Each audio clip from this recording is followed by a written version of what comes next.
Assalamualaikum warahmatullahi wabarakatuh. Pada hari ini, kumpulan saya, Lina Natasha, Mutawa Adidah dan Nur Afifah akan membentangkan sintaksis tugasan 3 yang bertajuk proses penerbitan ayat. Baiklah, ayat boleh dibina daripada pelbagai jenis bentuk, susunan ragam. Ayat yang baik hendaklah boleh difahami oleh penutur jati bahasa itu sendiri supaya dapat difahami apabila didengar oleh orang lain. Struktur ayat yang baik juga amat dititikberatkan agar dapat dikenal pasti maksud dan dapat dinilai oleh pendengar akan kesahihan ayat itu. Ayat terbitan pula ialah ayat yang terbentuk daripada suatu ayat yang lain dan tidak menyerupai ayat dasar. Perubahan yang berlaku pada ayat melibatkan beberapa proses tertentu iaitu seperti proses pengguguran, proses penyusunan semula dan proses perluasan. Baiklah, proses pengguguran. Apakah itu proses pengguguran? Proses pengguguran merupakan proses transformasi yang berlaku pada struktur ayat yang melibatkan pengguguran unsur-unsur tertentu pada binaan ayat. Terdapat 3 jenis pengguguran utama iaitu seperti pengguguran frasa nama sebagai subjek, pengguguran frasa predikat dan pengguguran frasa nama yang mendahului frasa relatif.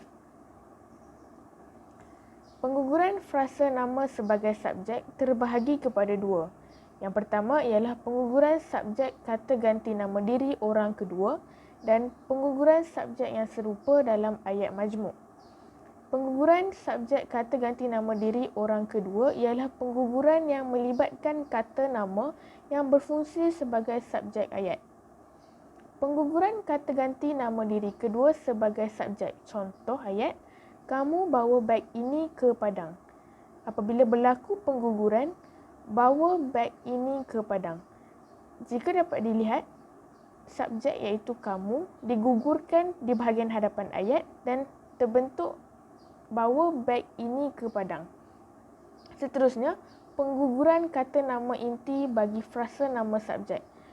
Ayat asal, kegiatan menyorok barang keperluan sangat tidak beretika. Apabila berlaku pengguguran, menyorok barang keperluan sangat tidak beretika. Juga sama seperti situasi sebentar tadi, kata ganti nama iaitu kata nama inti bagi frasa nama subjek digugurkan pada bahagian hadapan ayat. Baiklah, seterusnya pengguguran subjek yang serupa dalam ayat majmuk. Subjek yang serupa dalam klausa kedua ayat majmuk tidak dilafazkan. Contoh, ayat asal, mereka mahu makan tetapi mereka malas menyediakannya. Apabila berlaku pengguguran subjek yang serupa dalam ayat majmuk, mereka mahu makan tetapi malas menyediakannya. Perkataan mereka digugurkan pada ayat majmuk dan hanya wujud satu kali sahaja dalam ayat tersebut iaitu mereka mahu makan tetapi malas menyediakannya. Seterusnya pula ialah pengguguran frasa predikat. Pengguguran frasa predikat terbahagi kepada 2 iaitu pengguguran seluruh frasa predikat dan pengguguran bahagian-bahagian frasa predikat. Pengguguran seluruh frasa predikat. Seluruh frasa predikat yang digugurkan sama ada frasa nama, frasa kerja, frasa adjektif atau frasa sendi nama yang serupa. Perkara yang digugurkan ialah frasa predikat dalam klausa yang pertama. Contoh, ayat Haris amat baik dan anaknya amat baik. Apabila berlaku pengguguran seluruh frasa predikat, ayat yang terbentuk ialah Haris dan anaknya amat baik. Jika dapat dilihat, terdapat wujudnya kata hubung iaitu dan bagi menggabungkan dua-dua ayat ini iaitu Haris amat baik dan anaknya amat baik. Terbentuklah Haris dan anaknya amat baik. Seterusnya pengguguran bahagian-bahagian frasa predikat.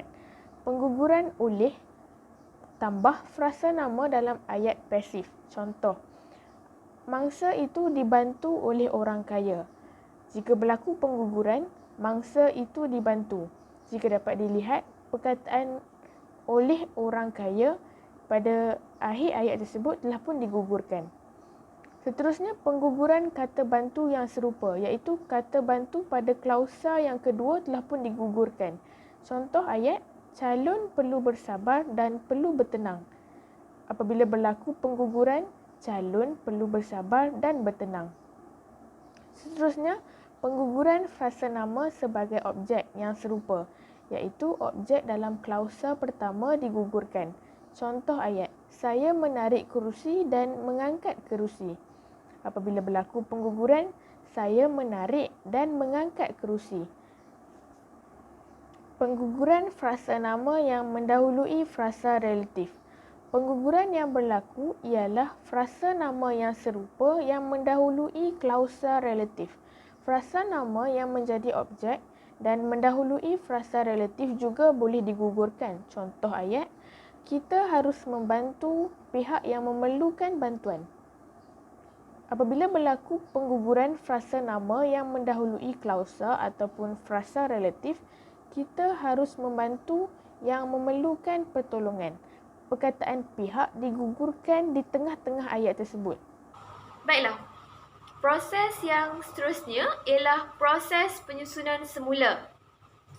Proses penyusunan semula merupakan proses mengubah kedudukan dan struktur asal kepada kedudukan dan struktur lain dalam ayat baharu. Melalui proses ini juga berlaku pertukaran, pengguguran, penggantian atau penambahan kata atau frasa tertentu. Perubahan yang berlaku tidak mengubah sebarang maksud pada ayat tersebut. Terdapat 3 jenis proses penyusunan semula, iaitu penyusunan semula frasa nama sebagai subjek, penyusunan semula frasa nama sebagai objek dan penyusunan semula melalui ayat songsang. Baiklah, yang pertama, penyusunan semula frasa nama sebagai subjek. Penyusunan semula jenis ini merupakan proses menukar ayat yang asalnya ayat aktif transitif kepada ayat pasif. Transformasi struktur juga terjadi, iaitu imbuhan frasa kerja aktif dalam ayat aktif transitif berubah bentuk menjadi imbuhan pasif dalam ayat pasif, iaitu imbuhan awalan men akan menjadi di. Contohnya, Pak Husin membina sebuah bangsal dan apabila ayat tersebut dipasifkan akan menjadi sebuah bangsal dibina oleh Pak Husin. Yang kedua, penyusunan semula frasa nama sebagai objek. Penyusunan semula frasa nama sebagai objek ialah proses menukar ayat aktif transitif dengan 2 objek kepada ayat aktif transitif dengan 1 objek. Dalam proses ini, objek CP dalam ayat aktif transitif dengan 2 objek dijadikan objek tunggal dan mengikuti frasa kerja aktif transitif. Manakala objek tepat asal dikebelakangkan menjadi sebahagian daripada frasa sendi nama sebagai keterangan. Contohnya, saya mengirimi Abah sepasang baju dan akan menjadi saya mengirimkan sepasang baju kepada Abah.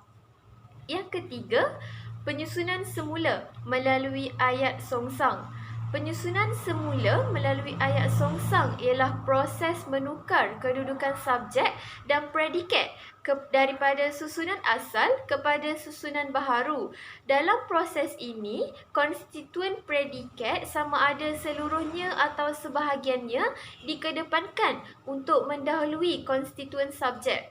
Contohnya, kita patut sentiasa bekerjasama dan apabila kita mensongsangkan ayat tersebut akan menjadi patut sentiasa bekerjasama kita. Baiklah, proses yang terakhir ialah proses perluasan. Proses perluasan merupakan proses meluaskan ayat dengan cara menambahkan unsur baharu ke dalam binaan ayat untuk menambahkan maklumat. Proses ini juga boleh berlaku dalam subjek atau predikat ayat tunggal dan juga ayat majmuk.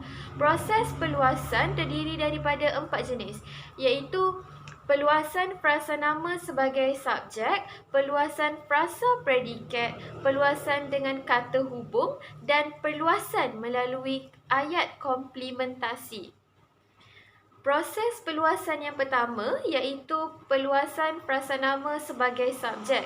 Peluasan jenis ini melibatkan dua ayat tunggal yang mengalami relativisasi dan membentuk satu ayat majmuk pancangan relatif.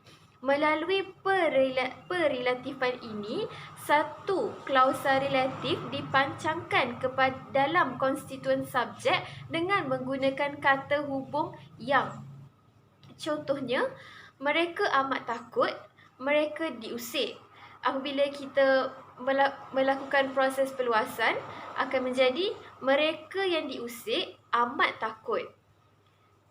Proses peluasan yang kedua iaitu peluasan frasa predikat. Peluasan ini juga melibatkan dua ayat tunggal yang mengalami relativisasi yang membentuk satu ayat majmuk pancangan relatif. Dalam proses ini, klausa relatif dipancangkan ke dalam konstituen predikat dengan menggunakan kata hubung relatif yang. Contohnya, anaknya sungguh cerdik, anaknya lahir di kampung. Apabila kita melakukan peluasan frasa predikat, akan menjadi anak bongsunya yang lahir di kampung sungguh cerdik. Proses peluasan yang seterusnya, peluasan dengan kata hubung.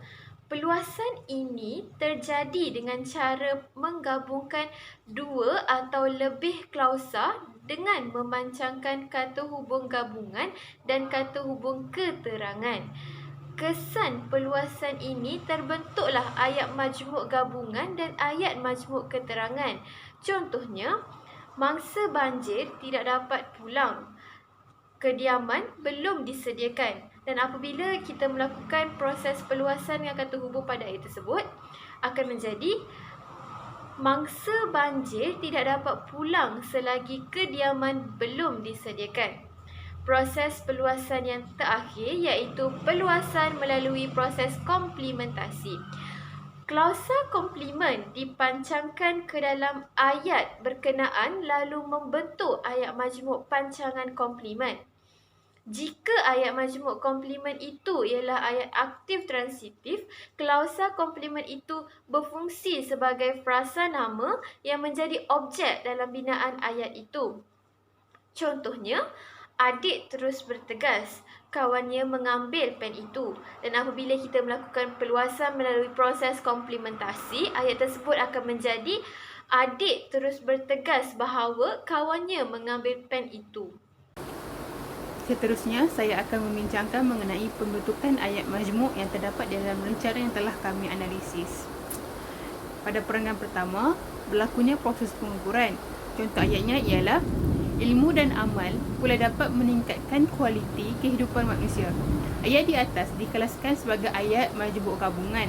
Hal ini demikian kerana penggunaan kata hubung dan wujud bagi menerangkan ayat tersebut. Pada ayat ini berlaku proses pengukuran seluruh frasa predikat. Ayat ini terbentuk daripada dua ayat tunggal. Ayat yang pertama ialah ilmu dapat meningkatkan kualiti kehidupan manusia. Ayat yang kedua, amal pula dapat meningkatkan kualiti kehidupan manusia. Ayat yang seterusnya ialah demikian merupakan baik-baik untuk menggambarkan kekuatan dan kepentingan amalan membaca. Ayat ini juga mengalami proses yang sama seperti ayat sebentar tadi, iaitu proses pengukuran seluruh frasa predikat. Ayat pertama ialah demikian merupakan baik-baik untuk menggambarkan kekuatan, dan ayat yang kedua, demikian merupakan baik-baik untuk menggambarkan kepentingan amalan membaca. Seterusnya, pada perenggan pertama berlaku juga proses perluasan. Contoh ayat ini ialah sastrawan negara Datuk Seri A. Samad Said pernah menulis dalam novelnya yang bertajuk Hujan Pagi bahawa cinta tidak pernah ada usia. Ayat di atas mengalami proses perluasan, iaitu dikelaskan sebagai perluasan melalui proses komplementasi. Ayat di atas juga termasuk dalam kategori ayat majmuk pancangan komplement. Kewujudan kata hubung bahawa bagi menghubungkan ayat tersebut. Ayat induk ialah sastrawan negara Datuk Seri A. Samad Said pernah menulis dalam novelnya yang bertajuk Hujan Pagi. Ayat kecil pula, cinta tidak pernah ada usia, dan ayat majmuknya ialah sastrawan negara Datuk Seri A. Samad Zaid pernah menulis dalam novelnya yang bertajuk Hujan Pagi bahawa cinta tidak pernah ada usia.